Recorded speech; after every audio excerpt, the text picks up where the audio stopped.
Morning, everybody. I'm Ivanka in New York. And I'm Jim Sciutto reporting from Kyiv, Ukraine. New this morning, U.S. Defense Secretary Lloyd Austin is speaking out on Russia's buildup of forces near and around Ukraine, saying they are adding, not subtracting, forces there. We see some of those troops inch closer to that border. We see them fly in more combat and support aircraft. We see them sharpen their readiness in the Black Sea. We even see them stocking up their blood supplies. And I know firsthand that you don't do these sort of things for no reason. And you certainly don't do them if you're getting ready to pack up and go home. The NATO Secretary General says that Russia is, in fact, at this moment, capable of launching a full-scale invasion of Ukraine with little or no warning. I'll speak to Secretary Stoltenberg in just a few minutes. You'll want to hear his view of the situation here. We are also following new developments from the Donbas region in eastern Ukraine. The Ukrainian armed forces are reporting shelling there. The U.S. learns a preschool was hit. CNN has a team heading there on the ground. We've also just learned that Secretary of State Antony Blinken will make an unscheduled stop at the UN in the next hour to address the UN Security Council. There is a lot of news this morning. Our reporters and correspondents following every angle of this story across the region as well as back home. And that is where we begin with Kylie Atwood at the State Department. Kylie, the Secretary of State changed his schedule. This is an unscheduled stop in New York this morning to deliver what sounds like an urgent warning on Ukraine. What do we know? Yeah, that's right. The U.S. ambassador to the United Nations asked him to come to New York and deliver remarks today at the United Nations Security Council meeting after a series of meetings late last night that she said occurred between the State Department, the National Security Council, and the White House. She said that his visit is occurring because it portrays the gravity of the situation. It portrays the fact that the United States wants to be committed to diplomacy. The secretary will say that, but it is also a recognition of just how dangerous this moment is. She said the facts on the ground are that Russia is moving towards an invasion. And so the secretary wants to be clear that the meeting today at the UN Security Council shouldn't distract from what is happening on the ground right now. It should highlight what is happening. And he will be very clear about what the United States is seeing Russia do. Now, the other news that we are learning this morning, Jim, is that Russia responded to the U.S. With these written responses. The United States, you'll remember, gave Russia a written response a few weeks ago. Russia has now responded. They provided that response to the U.S. ambassador in Moscow today. And so we'll learn more about that because Russia actually said that they are going to put that response out into the public eye. But it's less so important that they responded. It's more so important what is in that response, because this is the diplomatic channel here. It is alive, but is it actually going anywhere? That is the real question. And so we'll wait to see when Russia puts out that response, because Secretary Blinken said that the U.S. response to Russia was laying out a serious diplomatic path forward if Russia chooses it. We're still waiting to see if Russia will choose it as they continue this aggressive buildup on all of those borders. Jim? A key question, of course, will be whether Russia has moved off its demand to prevent Ukraine from ever joining NATO, which, of course, the U.S. has said repeatedly, as have its NATO allies. That's a non-starter. Kylie Atwood, we'll look forward to finding out what's in that letter. Thanks so much. With me here in Kyiv, CNN senior international correspondent Matthew Chance. I want to talk about events in eastern Ukraine this morning because there's an enormous amount of attention focused there, concern from the U.S. and NATO that Russia might try to stage something there that would then justify a further military incursion. So now there is an allegation of shelling, but in this case, according to Ukrainian officials, coming from the Russian side or the Russian-controlled side. What do we know? Well, I mean, it just shows you, Jim, how tense and volatile that situation is in that area where there's a front line, essentially, a line of control, it's called, between the Russian-backed rebels and the Ukrainian armed forces. It's where the fighting's been taking place for the past 8 years. 13,000 people have died. 14 even. And, look, we're seeing regular ceasefire violations. This one particularly worrying. It seems that a shell has been lobbed over from the Russian rebel controlled side. It hit a kindergarten where there were kids actually inside of it, and you can see pictures of the wall that's been punched through with a shell. Another one landed in the playground. Fortunately, no one was seriously injured. None of the children were injured. A couple of the staff apparently got concussion injuries. There's also been allegations from the other side as well, from the rebel-controlled side, that the Ukrainian military have opened fire with artillery shells on areas of Donetsk and areas of Lugansk, another rebel-controlled city as well, residential areas there, though we haven't corroborated what damage, if any, was done by that. But it is a situation you could easily see could escalate into a broader conflict. And we should be clear that this line of contact has been an active, if slow burn war zone for a number of years, and you frequently have shelling going back and forth. I do want to ask what is a continued public disconnect, at least, between the Ukrainian military's view of whether Russia has the forces necessary in place to invade today, and the U.S. NATO view. The U.S. NATO, they keep repeating, they could invade any day they want to. Ukrainian military has a different view. Yeah, I mean, yesterday I got this readout from Ukrainian military intelligence, and they were like, look, there's about 148,000 troops there, just over that. That's in sort of general line with what the US intelligence assessments are saying. But the Ukrainian view is that that is not enough to stage a full-scale invasion of this country. It doesn't mean there's not going to be an invasion. It doesn't mean you could have some kind of smaller scale thing, or it doesn't mean that the Russians couldn't try it with that level of forces. But I think there's an understanding in Ukraine. They want to play this down anyway. We've seen that all along. But also there is an understanding that, if you're going to not just take this territory but hold it, you're probably going to need more than 150,000 troops. And sometimes with intelligence there are different reads of the same intelligence. Matthew Chance, thanks it's so a big much. Country. Bianna, back to you. A lot of fast-moving development. There's a major court battle brewing in New York City this morning. In the next hour, the New York Attorney General's office will make its case to enforce subpoenas targeting members of the Trump family. It is seeking testimony from former President Trump, Donald Trump Jr., and Ivanka Trump as part of the AG's civil investigation into the Trump Organization. Prosecutors are trying to determine whether the Trump family business misled insurers and lenders by manipulating the value of properties. CNN correspondent Kara Scannell joins me now. So, Kara, what exactly can we expect to hear in court today? Well, Bianna, it's certainly going to be both sides squaring off here. The New York Attorney General's office wants to have Donald Trump Jr. and Ivanka Trump testify under oath as part of this civil investigation. And here's what we know. This investigation is focusing on and includes allegations that have already been made that the Trump Organization had inflated the value of many of its assets, various properties over the years. And they want to question all three of those people about what they knew about those inflated valuations. Now, the Trump Organization has said that this is selective prosecution. And Eric Trump earlier this week even tweeted out a video that they submitted as evidence in court of past statements from the New York Attorney General Letitia James, where she has commented about her efforts to investigate the Trump Organization, even when she was a candidate for that office. So they're certainly going to argue that this is selective prosecution. And their attorneys have previously said on Monday that Donald Trump didn't know enough about these financial statements to answer these questions. Well, the AG last night filed a brief in court saying that actually Donald Trump put out a statement on Tuesday night where he talks about his financial statements. He says that he had a lot of cash on hand, that these statements, which the AG's office say were inflated, actually could have been much higher if it included other valuations such as his brand value.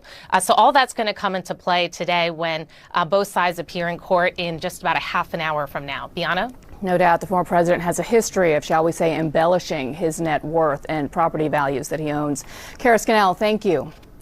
And I'm joined now by former federal prosecutor and Deputy Assistant Attorney General Elliot Williams. Elliot, great to have you on this morning. So what's the likelihood that these subpoenas will result in the former president testifying?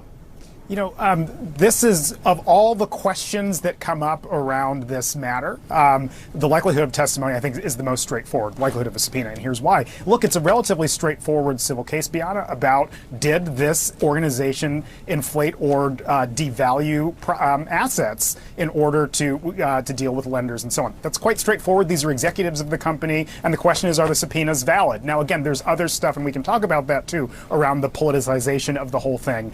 Those are a little more thorny and complicated, but on the straight legal question, ought they to testify or at least provide interviews, I think it's relatively straightforward. Well, does the politicization of it all...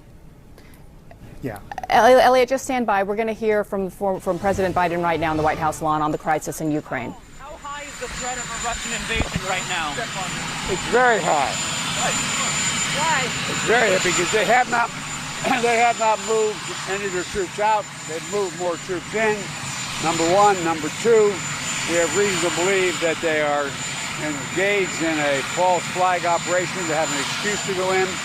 Every indication we have is they're prepared to go into Ukraine, attack Ukraine. Number one. Number two, I've been waiting for a response from Putin for my letter, my response to him. It's come to that Moscow embassy. Their faxing it here. Not faxing it, they're sending it here. I have not read it yet. I cannot comment on it. Have you been on it in any way? Oh, yeah. Is your sense that this is going to happen now? Yes. My sense this will happen within the next several days. Will there any diplomatic path still available? Yes, there is. There's a clear diplomatic path. That's why I asked Secretary Blinken to go to the United Nations and make his statement today. He'll lay out what that path is. I've laid out a path to Putin as well on, I think, Sunday. And so there is a path. There is a way through this. Are you going to call Putin? Will you speak to Putin? Are you going to call Putin? I'm not calling Putin. I have no plans to call Putin right now. Do you think he's made a final decision, sir? The president there speaking just moments ago.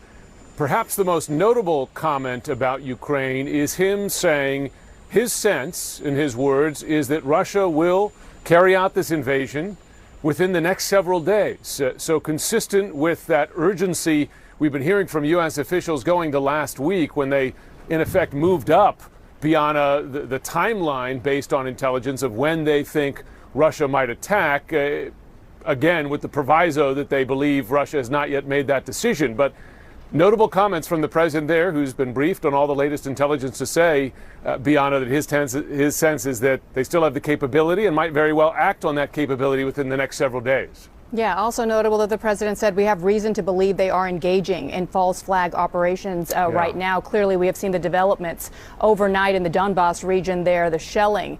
Ukrainians there blaming the Russian separatists for that. And of course, we know there's a history of these false flag operations. Let's bring in Jeremy Diamond at the White House. Jeremy, you actually asked the president this question, which led to these comments. Also striking that he said he has no plans at this point to talk to Vladimir Putin. Yeah, Bianna, make no mistake, this was the most direct and the most dire warning from the President of the United States about the threat of a Russian invasion. We have heard this word imminent being thrown around for several weeks, but there's no question that now U.S. officials appear to believe that a Russian invasion is indeed imminent, with the President saying that every indication that we have is that they are prepared to go into Ukraine, attack Ukraine. He said his sense is that that a Russian invasion could happen within the next few days. I asked the president right off the bat, how high is this threat of a Russian invasion? And he said directly, very high. Those were the two words that he said at the very beginning of that exchange. The president also saying that while the U.S. has received Russia's response to U.S. proposals as it relates to security guarantees and the situation in Ukraine, that letter was delivered to the U.S. ambassador in Moscow. The president, though, said that he had not yet seen that letter, so he couldn't comment on it, but he said that it was being sent over to Washington as we speak. He also said that he had no plans to speak with the Russian president, but when I asked him in a follow-up, is there still a diplomatic path open, even as he is warning of this potentially imminent invasion? And the president said, yes, there is a path, and he said that that's why he sent the U.S. Secretary of State, Tony Blinken, to address the United Nations Security Council today, again, making very clear how concerning, how dire this situation is, but the president here still saying that he is holding out hope for diplomacy, but warning at the same time that it appears Russia is perhaps putting into place this false flag operation that the U.S. has been warning about now for the last couple of weeks. Yeah, that important because the U.S. believes a false flag could be used as a pretext by Russia for further invasion of the country. Jeremy Diamond, thanks so much. And just to recap, the president speaking just moments ago, no let-up, it seems, from the U.S. view that an invasion of Ukraine remains an imminent threat. The president saying his sense Russia may act within the next several days, something we heard from the NATO Secretary General, in fact, as well. Similar urgency just a few moments ago. We're going to continue to bring you all the latest developments on Ukraine. We'll be back right after a quick break.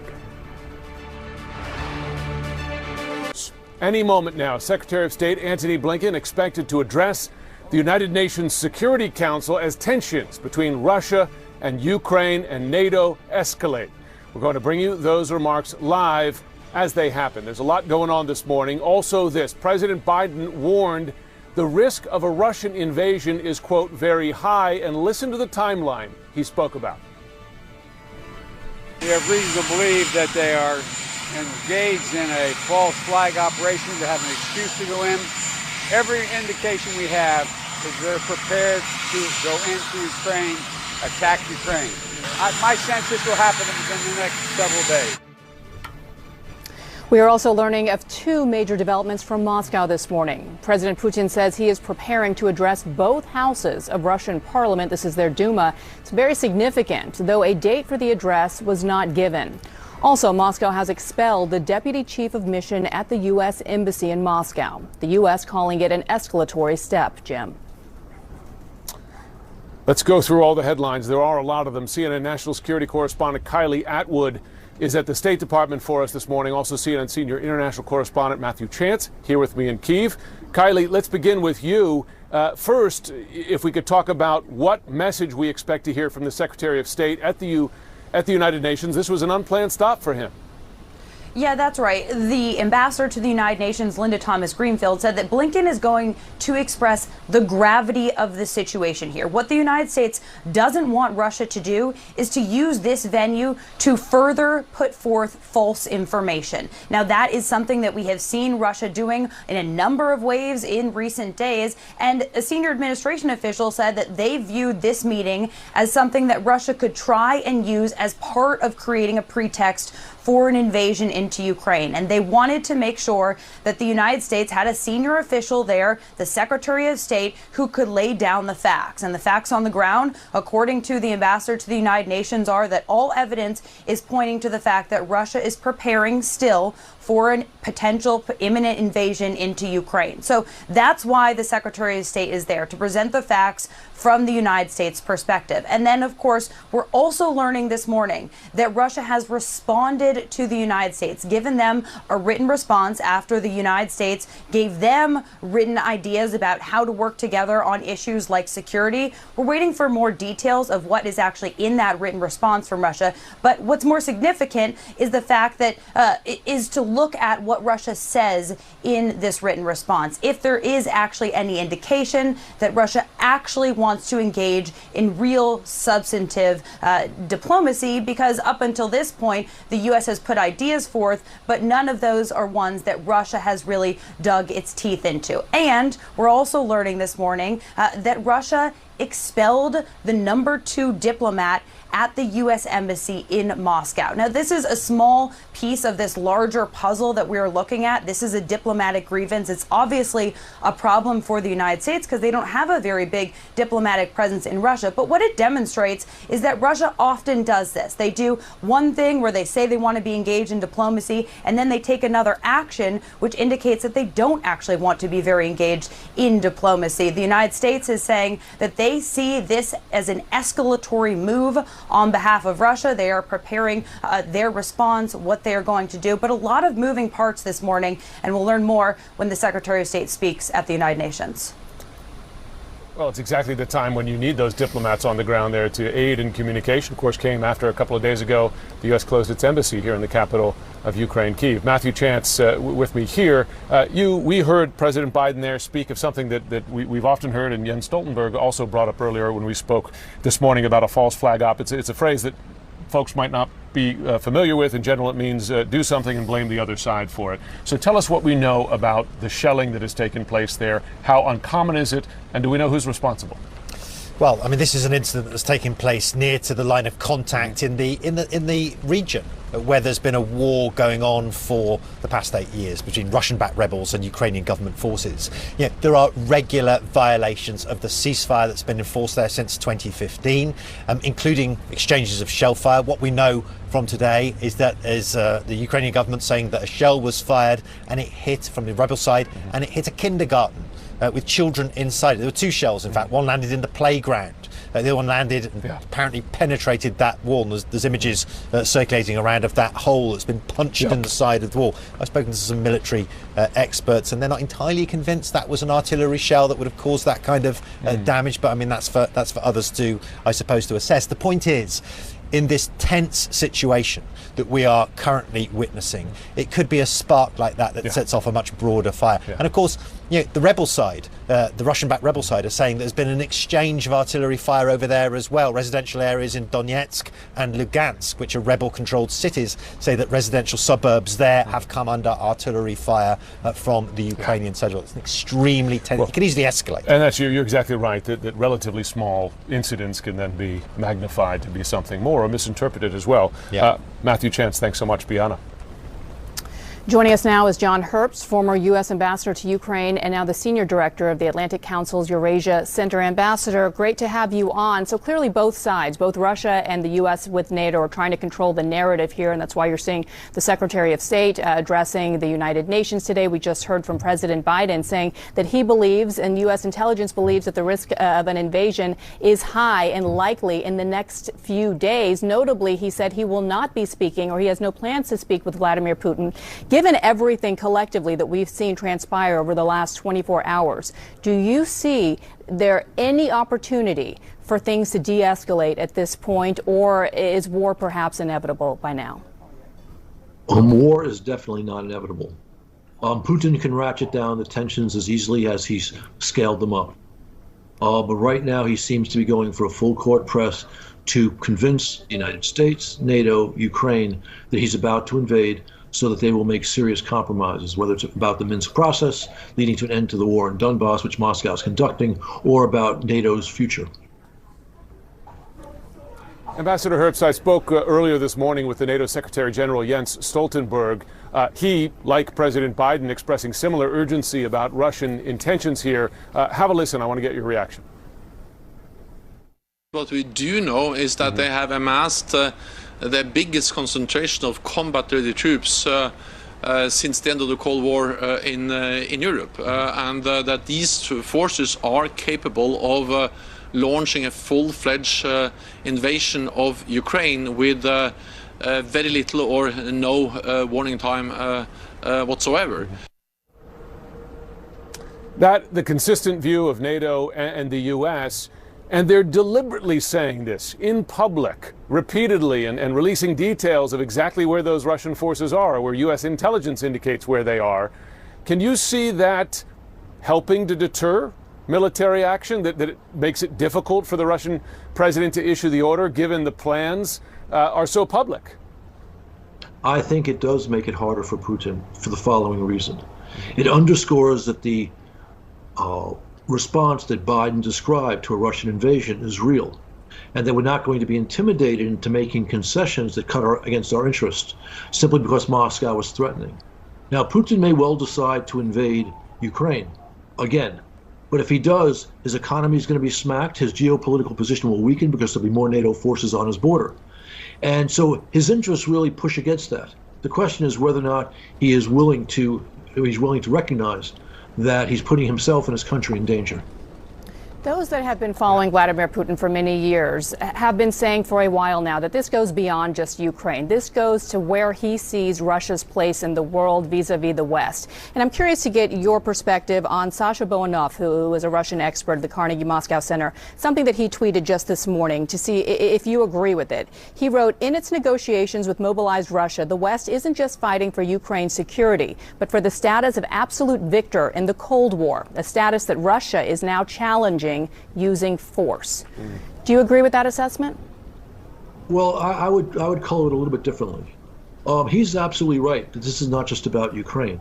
As those draft treaties that Russia sent to us and NATO in December indicate, he wants to change what happened at the end of the Cold War. He wants to reassert Kremlin influence, not just in the territory of the former Soviet Union, places like Ukraine and Georgia, but also in the territories of the Warsaw Pact states, Poland, Romania, Czech Republic, Slovakia, and so on. He wants to restore Russian influence there, which of course cuts against vital American interests. That's why the strong response from Stoltenberg, from Biden, to Putin's threaten new aggression against Ukraine is very important, because we have an interest in making sure he pays a very heavy price if he launches a new invasion of Ukraine, and he will pay that heavy price. Ambassador Herbst, you were initially critical of the Biden administration's response. Last time we spoke a couple of weeks ago, you said in effect it was getting better. I'm curious, today, given the urgency of the way the White House is describing the threat, are the U.S. and NATO doing enough now to deter Putin? I think they're doing a good deal now. My understanding is that while we're sending additional weapons to Ukraine, only belatedly, only the last few weeks, and that was a weakness in their policy before, we're not sending enough more advanced weapons. We should be sending our own Stingers to Ukraine in quantities. I'm not sure we're doing that. Also, we should not have ruled out an evacuation of American citizens if Moscow does invade Ukraine with 100,000 troops. We did that in Georgia. We sent planes into Georgia after Moscow struck Georgia in 2008. But by and large, I mean, those are specific criticisms, but by and large, I think the administration understands the gravity of the threat and has responded overall pretty well. Ambassador John Herbst used to serve here in Ukraine. Thanks for joining us this morning. My pleasure.